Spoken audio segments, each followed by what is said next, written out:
ऐसे ही ले लो। अरे सोशल मीडिया पप्पू यादव से चल रहा है, ये मोदी से चल रहा है।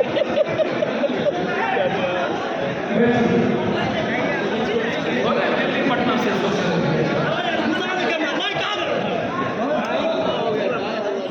कौन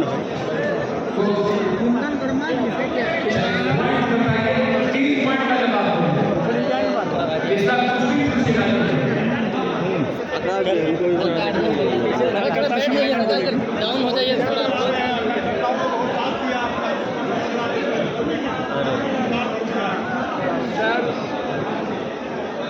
जब हम MLA MP नहीं थे तो भैया तेरा बर्बाद हो जाएगा। जब हम MLA MP नहीं दर्शन थे भैया? तो पूरी दुनिया को ठीक है ना आप?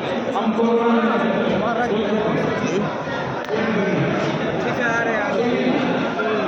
पूरी दुनिया की मदद की तब भी पूछते। जब हम कुछ नहीं थे पटना की मदद की, जब हम कुछ नहीं थे तो पूरी बिहार की लड़ाई लड़े तब भी पूछते। जब जब महागठबंधन इंडिया पर हमला किया ईडी सीबीआई सभी लोगों ने, और जब नफरत को छूड़ा और जहाँ भी कोई घटना घटी तब भी हम मरने के लिए वहाँ गए बचाए तब भी पूछते। पूर्णिया जब हमारा घर है, मिट्टी है, पैदा लिए जमात किसी का हो, जमात तो पप्पू यादव के पास हो, गठबंधन किसी का हो, पप्पू यादव का घर है ना, तो घर में कोढ़ा के बाद रुपौली, रुपौली के बाद कस्बा, उसके पहले बनमनखी और आज पूर्णिया और धमधा, और इतनी बड़ी तादाद में बुजुर्गों का आशीर्वाद देने आना, और उसके बाद जो हमारे उम्र और हमारे उम्र के छोटे उन सबका स्नेह और प्यार, तो अब इसके बाद क्या बचता है उसी के लिए? मुझे कोई मंदिर मस्जिद नहीं चाहिए, गुरुद्वारा चर्च नहीं चाहिए। मेरा मंदिर मस्जिद गुरुद्वारा चर्च पूर्णिया की धरती, पूर्णिया का आंगन, पूर्णिया के इंसान से पहले कुछ नहीं। आगे की लड़ाई पप्पू यादव इंडिविजुअल लड़ेंगे या सर बहुत क्लियर है। मैं चाहता हूं हर कीमत पर भारत की डेमोक्रेसी नफरत को ख़त्म करने, इतिहास बचाने के लिए और कोशिश सीमांचल की आज़ादी के लिए हम गठबंधन के साथ आज तक हैं, आगे भी खड़े रहेंगे। यदि गठबंधन की कोई लड़ाई सबसे ज़्यादा लड़ी तो पप्पू यादव ने।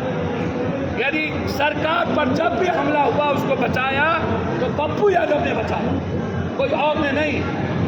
हम सरकार और गठबंधन की आवाज़ थी, कांग्रेस के साथ हम हमेशा खड़े थे, हम हमेशा आशावादी हैं। हम उम्मीद करते हैं कि कोशिश सीमांचल जो कंप्लीट रूप से इतिहास बचाने का काम करेगा मिथिलांचल, वहाँ नेक टू नेक सीट पर गठबंधन तय करे, और ये समय का डिमांड है और पूर्णिया की ताकत का एहसास है।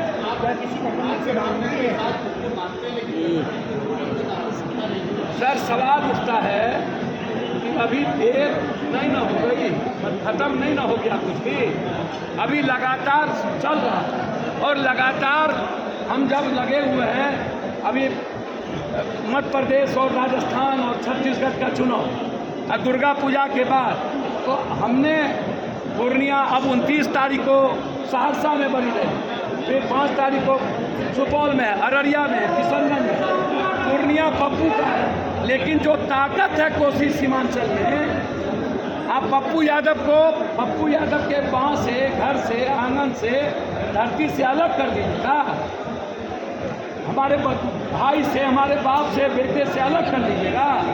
इस जन्म में संभव नहीं है। गठबंधन के साथ हम रहना चाहते हैं और हम उम्मीद करते हैं भारत के इतिहास और डेमोक्रेसी को जिंदा रखने के लिए हम मिलकर चुनाव लड़ें। 2025 का चुनाव नहीं है जब राहुल गांधी जी अरविंद केजरीवाल को स्वीकार कर सकता है। आज जिस तरीके से संजय सिंह की गिरफ्तारी, जिस तरीके से ममता पर हमला, जिस तरीके से लगातार लालू यादव पर हमला, जिस तरीके से सिर्फ हिंदुस्तान में 5 किलो अनाज और हिंदू मुसलमान, ये जो हालात है, इस हालात में कोई एक आवाज़ है तो वो पप्पू यादव। जब मैं खड़ा हूँ तो फिर पप्पू यादव गठबंधन से अलग कैसे रह सकते। वर्तमान सांसद कह रहे हैं कि वो लड़ेंगे चुनाव 2024 का। मैं किसी के बारे में कुछ नहीं कहना चाहता हूँ। अच्छी बात है, उनका स्वागत है, वो क्या है वो जनता तय करेगी। पूर्णिया की जनता सांसद एमएलए एमपी बनाती है, दिल्ली पटना नहीं बनाता है। दिल्ली पटना तय करता है जमीन क्या कहता है, और तय करना पड़ेगा दिल्ली पटना कि पूर्णिया की जनता क्या कहती है। आज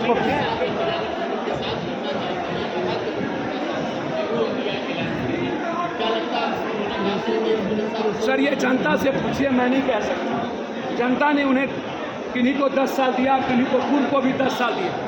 वो 5 साल के बाद कोई आदमी निकलेंगे, किसी को गाली गलौज करेंगे।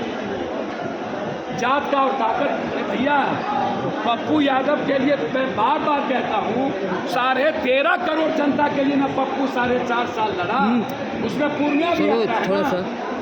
कहाँ थे कोरोना में, कहाँ थे कोटा में, कहाँ थे आप पटना के बाहर में, कहाँ थे जब पूर्णिया में घटना घटती है तब, कहाँ थे जब आदिवासी पर जुल्म होता है तब, कहाँ थे जब आप समाज के कमजोरों पर जुल्म होता है तब, कहाँ थे जब नालंदा में दंगा हुई, सासाराम में दंगा हुआ, पप्पू यादव की गिरफ्तारी हुई, कहाँ थे तब, कहाँ थे तब रोसड़ा में दंगा हुआ, जब घटना 3-4 लोग मारे गए, कहाँ थे तब जब पटना चल रहा था, कहाँ थे? अकेला पप्पू यादव, ना कोई मुख्यमंत्री, ना कोई पीएम, ना कोई कुछ। मैं बार बार कहता हूँ कि मैं इस देश की हिस्ट्री को, डेमोक्रेसी को, संविधान को, बाबा साहब अम्बेडकर के विचार को जिंदा रखना चाहता हूँ और मैं साथ रहना चाहता हूँ, लेकिन पूर्णिया के कॉस्ट पर नहीं। पूर्णिया है तभी कोई चीज़। दूसरी चीज़, मेरी पूरी लड़ाई मक्का मखान और बाढ़ से मुक्ति की। मेरी पूरी लड़ाई पूर्णिया का इस इलाके को दिल्ली से जोड़ने की है। मेरी पूरी लड़ाई उपराजधानी से लेकर हाईकोर्ट बेंच की है, सहरसा में एम्स की है। मेरी पूरी लड़ाई भ्रष्टाचार से आज़ादी की है, जो आज़ादी पप्पू यादव का सपना था। बिजली, अस्पताल, मेरी पूरी लड़ाई डॉक्टर के साथ रहकर गलत डॉक्टर और गलत नर्सिंग होम के खिलाफ आज़ादी की है। वो रहेगा, वो लड़ेंगे। इसका अंजाम जो हो, आम आदमी और गरीबों के साथ कोई उस पर जो प्रेशर पड़ेगा, उस पर जब अत्याचार होगा, कोई समझौता किसी विलय की इस जन्म में नहीं। हम गठबंधन के साथ लड़ेंगे, अपनी पार्टी से लड़ेंगे और आने वाले समय में मैं बहुत क्लियर हूँ कि पूर्णिया और कोसी की आज़ादी चाहिए। अगर गठबंधन नहीं लेती आपको तो कैसे लड़ेंगे? सर बहुत क्लियर है, पूर्णिया की जनता तय करेगी। पप्पू यादव पर मत पूछिए। हमने संकल्प ले लिया कि हमें अब जो गलती दोबारा पहले हुई वो कभी नहीं होगा। मैं भूल नहीं करूँगा, मर जाऊँगा। पूर्णिया से हमको कोई अलग नहीं कर सकता। सर मैं इस पर अभी कुछ नहीं कह सकता। मैं इंडिया गठबंधन को मजबूत कर रहा हूँ। सर विकास के नाम पे वोट लेते, विकास के नाम पे कोई भी वोट नहीं लेता। सर वो पप्पू यादव है ना, आप चिंता मत कीजिए। जाति धर्म एक यथार्थ पे है। दुनिया में सर बिजली 24 घंटा में 32 बार करता है। सर लेडीज रहिए, आपको बिजली 5 महीने के बाद 23 घंटा मिलेगी। चिंता नहीं।